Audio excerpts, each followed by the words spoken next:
எப்படி ஒரு அரசியல்வாதி இருக்க வேண்டும், ஒரு மக்கள் தொண்டனாக எப்படி இருக்க வேண்டும் என்ற ஒரு கருத்தை நாம் பார்க்க முடிகிறது. இந்த ஒரு பெரிய அரிய புத்தகத்தை எழுதியதற்கு திரு பிச்சாண்டி அவர்களுக்கு நம்முடைய சார்பின் என்னுடைய வணக்கத்தை தெரிவித்து, இந்த ஒரு பெரும் சபையில் என்னையும் அழைத்து ஒரு வாழ்த்துரை கூற பணித்தமைக்கு நன்றி. எவ்வளவு ஒரு பொருத்தம் பாருங்கள். அவர் அணில் பங்கு வகித்ததாக சொன்னார். அந்த ராமச்சந்திரமூர்த்தியின் கதையிலும் அணில் பங்கு வகித்தது, இந்த ராமச்சந்திரமூர்த்தியின் கதையிலும் அணில் பங்கு வகித்திருக்கிறது. அடுத்து உரையாற்ற வருபவர் கண்ணியமிக்க காவல்துறை உயர் அதிகாரியாய் கடமையாற்றியவர், புரட்சித் தலைவரை கண்ணும் கருத்துமாய் உடனிருந்து பாதுகாத்தவர்.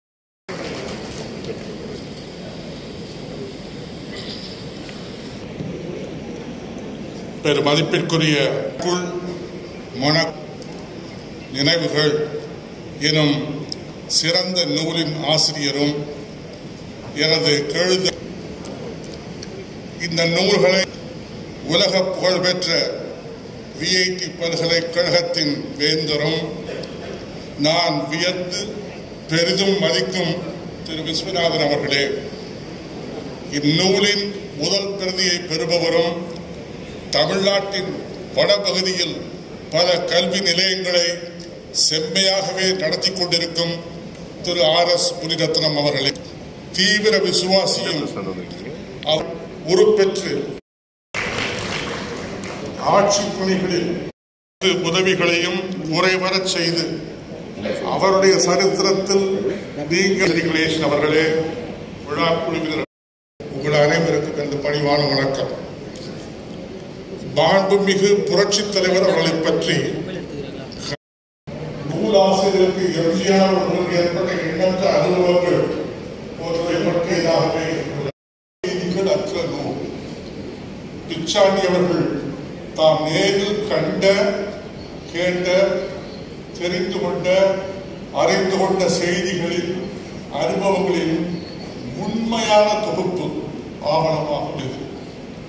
இந்நூல் திரு எம்ஜிஆர் அவர்களுக்கு ஆட்சி காலத்தில் நடந்த பற்பல சம்பவம் நடக்கிய ஒரு சிறப்பான பெரும் தொகுப்பாகும். இந்நூலில் முதலமைச்சர் எம்ஜிஆர் அவர்கள் ஏழை மக்கள் மீதும், கிராம மக்கள் மீதும், ஒடுக்கப்பட்ட மக்கள் மீதும், மாற்றுத்திறனாளிகள் மீதும் எத்தகைய கரிசனம், பரிவு, கருணை ஆகியவற்றை தன் இயல்பையாகவே இன்பான் கொண்டிருந்தார் என்பதை இந்நூலில் திரு எம்ஜிஆர் அவர்கள் ஆட்சி காலத்தில் சம்பவங்கள், அவற்றின் மீது எடுக்கப்பட்ட முக்கிய முடிவுகளின் பின்புலம், பேக்ரவுண்ட், பின்புலம் ஆகியவை தெளிவாக்கப்பட்டுள்ளன. ஆட்சியில் பெரும் சிறப்பம்சங்களாக பலராலும் கொண்டாடப்படும் அவர் பிறந்த சத்துணவு திட்டம், அவர் பரவலாக்கிய உயர்கல்வி, தொழிற்கல்வி, மருத்துவ கல்வி, அவர் பராமரித்த சீரான சட்டம் ஒழுங்கு,